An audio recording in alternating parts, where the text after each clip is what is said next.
Harshita from 9th class from ZPHS Ramadhu School. Today I am telling storytelling. నేను చెప్పబోయే story ఒక traditional story. ఈ స్టోరీలో ఒక ఆడపక్షి తన గుడ్ల కోసం ఎలా కష్టపడుతుందో, ఎంతటి వారితో పోరాటం చేస్తుందో చెప్తాను. కథల బొమ్మ చెప్తాను. అనగనగా ఒక ఊరు ఉండేది. ఆ ఊరి పక్కన పెద్ద కొబ్బరి చెట్లు ఉండేవి. ఆ కొబ్బరి చెట్ల మీద టిట్టిబం పక్షుల జంట నివసిస్తూ ఉండేది. అవి అందరినీ కిచకిచమంటూ పలకరిస్తూ ఎంతో సంతోషంతో ఉండేవి. ఒకరోజు ఆడపక్షి గుడ్లు పొదగడానికి మంచి ప్రదేశం చూడమని మగ పక్షికి చెప్తుంది. అప్పుడు మగ పక్షి, ఇంతకన్నా మంచి ప్రదేశం ఎక్కడ కలదు? మనం ఎప్పటి నుంచో నివసిస్తున్న ప్రదేశం ఇది. మన వాళ్ళందరూ ఇక్కడే ఉన్నారు. నీవు ఇక్కడే గుడ్లు పొదగవచ్చు అని అన్నాడు.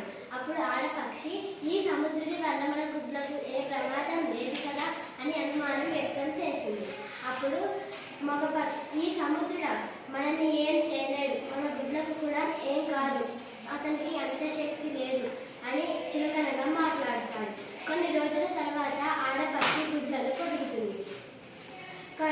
ఆ గుడ్ల నుంచి పిల్లలు ఎప్పుడు బయటకు వస్తాయా, వాటిని ఎలా చూసుకోవాలా, ఎంత జాగ్రత్తగా చూసుకోవాలా అని ఎన్నో కళ్ళు కంటాయి. కొంచెంసేపటికి ఆ రెండు టిట్టిబం పక్షులు ఆహారం కోసమని బయటికి వెళ్తాయి. అదే అదనంగా తీసుకున్న సముద్రుడు మగపక్షి చులకనగా మాట్లాడిన మాటలు గుర్తు తెచ్చుకొని ఎలాగైనా ఆ గుడ్లను దొంగలించాలని ఆ గుడ్లను దొంగలిస్తాడు. అవి సాయంకాలానికి ఆ టిట్టిబం పక్షుల చేత వచ్చి ఆ ఖాళీ గుడిని చూసి బోరుమంటూ వినిపించసాగుతాయి. ఆ టిట్టిబం పక్షులకు అర్థమవుతుంది, ఈ సముద్రుడే మన గుడ్లను తీసుకున్నాడు, ఎలాగైనా ఆ సముద్రుడి నుంచి గుడ్లను తీసుకోవాలని అనుకుంటాయి. కానీ అంత చిన్న పక్షులు కదా, పాపం అర్థం చేయగలవు అని అనుకుంటాయి. కానీ తల్లి హృదయం కదా, ఊరుకోలేదు, ఎలాగైనా ఆ గుడ్లను తీసుకోవాలని అనుకుంటాయి. టిట్టిబం ఆడపక్షి ఆలోచించడం మొదలు పెడుతుంది. దానికి వెంటనే ఆలోచన తట్టుతుంది. సముద్రంలోకి దూరి తన ముక్కుతో నీటిని నింపుకొని శరీరానికి నీటిని అంటించుకొని సముద్రపు ఒడ్డుకు వచ్చి నీటిని వదిలి ఇసుకను అంటించుకొని సముద్రంలోకి జారవించి తాగుతారు. అలా పదే చేస్తుండగా సముద్రం చూసి చిలకనగా నవ్వడం మొదలు పెడతాడు. వీళ్ళ వల్ల ఏమవుతుంది, నన్ను ఎండగట్టడం అని అనుకుంటాడు. అలా పదే చేస్తుండగా ఆకాశంలో ఎగిరే రంగురంగుల పక్షులు తనను ఆప్యాయంగా పలకరించే టిట్టిబం పక్షుల జంటలు ఆపదలో ఉన్నాయని, ఎలాగైనా వాటిని ఆదుకోవాలని ఏమైంది అంటూ అడుగుతారు. అప్పుడు టిట్టిబం పక్షులు జరిగిన కథ మొత్తం చెప్తాయి. అప్పుడు ఆ పక్షులు అన్నీ కలిసి వాటితో సహా ముక్కుతో నీటిని నింపుకొని శరీరానికి నీటిని అంటించుకొని సముద్రపు ఒడ్డుకు వచ్చి నీటిని వదిలి ఇసుకను అంటించుకొని సముద్రంలోకి జారవిడిచి సాగుతాయి. అలా చేస్తూ ఉండగా పక్షులకు నాయకుడైన గద్ద వస్తుంది. ఏమైంది అంటూ అడుగుతుంది. అప్పుడు టిట్టిబం పక్షుల జంట జరిగిన కథ మొత్తం చెప్తాయి.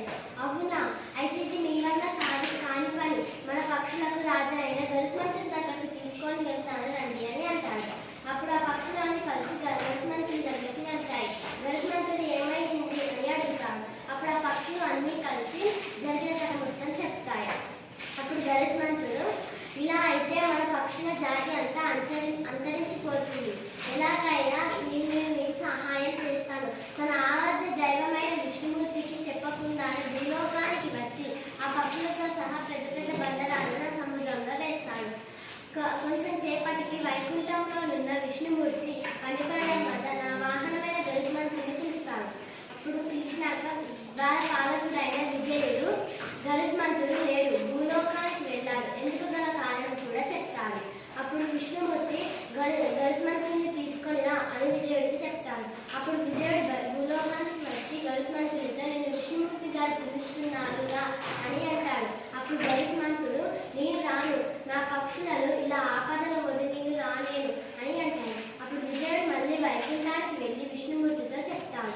అప్పుడు విష్ణుమూర్తి గారు స్వయంగా భూలోకానికి వచ్చి ఆ పక్షులు కష్టపడుతున్నదంతా చూసి, సముద్రుడా బయటికి రా అని గట్టిగా అంటాడు. సముద్రుడు బయటికి వచ్చి, ఏమైంది ప్రభు అని అంటాడు.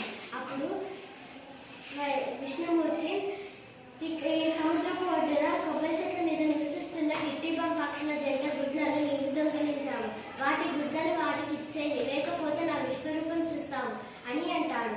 అప్పుడు సముద్రుడు గజం అనుకుంటూ భయపడుతూ లోపలికి